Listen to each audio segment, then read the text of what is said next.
আমাৰ সপোন পুৰি চাৰখাৰ কৰি দিলে এয়া। দেখিছে আমাৰ মাটিমাহৰ তলি। ইয়াত প্ৰায় 20 কুইণ্টলৰ ওপৰত মাল গোটাই থোৱা আছিলে মাৰিবৰ কাৰণে।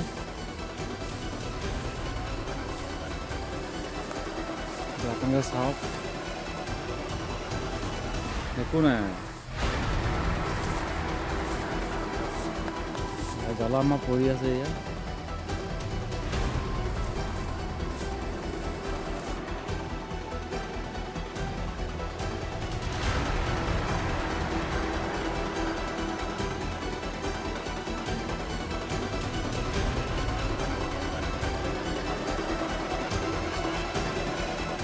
কথাটো হ'ল কি, আমি 5জনে খেতি কৰিছিলোঁ, নিবনুৱা যুৱক। 113 বিঘা মাটি খেতি কৰিছিলোঁ। আমি তাৰে যোৱা তাৰ আগদিনাই মানে মাটিমাহ দমাই থৈছিলোঁ, ট্ৰেক্টৰে দমাইছিলোঁ। নাই কমেও আপোনাৰ 10-8 তেনেকুৱা বিঘা মাটিমাহ দমাইছিলোঁ। দমাওঁতে ৰাতি কোনোবা দুষ্কৃতিকাৰীয়ে জ্বলাই দিলে মানে নাই কমেও আমাৰ 20-25 কুইণ্টেলমান মাটিমাহ জ্বলিছে। লগতে আমাৰ নেট আছিলে, নেট আমাৰ এখন নেটৰ দাম আপোনাৰ 2-3 হাজাৰ টকা লয়।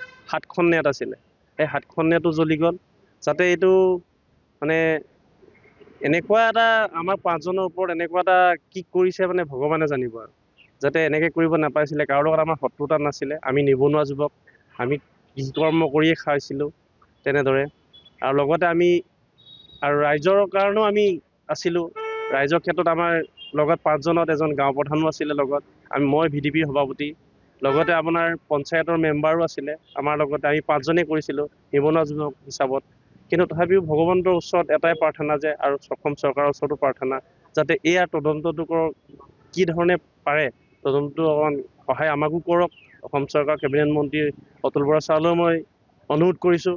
লগতে আমি এজাহাৰ দিছোঁ আজি, এজাহাৰে তদন্ত কৰক, প্ৰশাসনৰ বিষয়ে তদন্ত কৰি যাতে কি ফল কি ওলায় তাকে কামনা কৰিলোঁ। আৰু ঘটনাটো ৰাতি 7টা বজা বুলি শুনিছোঁ মই। আমিতো ৰাতি যোৱা হয় আমাৰ 5টা 5:30 আমি তাৰ পৰা চাপৰি অঞ্চল তাৰ পৰা আমি 5:30 6টাত তেনেকৈ ঘৰলৈ আহোঁ। তাৰ পিছৰ ঘটনাটো বুলি কৈছে, মানে প্ৰত্যক্ষদৰ্শী কিছুমানে কৈছে, টঙিৰ ওচৰত আছে, খুটিঅলাবোৰে কৈছে যে মানে আপোনাৰ 7টা মানৰ পৰা জ্বলিছে মানে 9টা 10টালৈকে জ্বলি আছে বুলি কৈছে।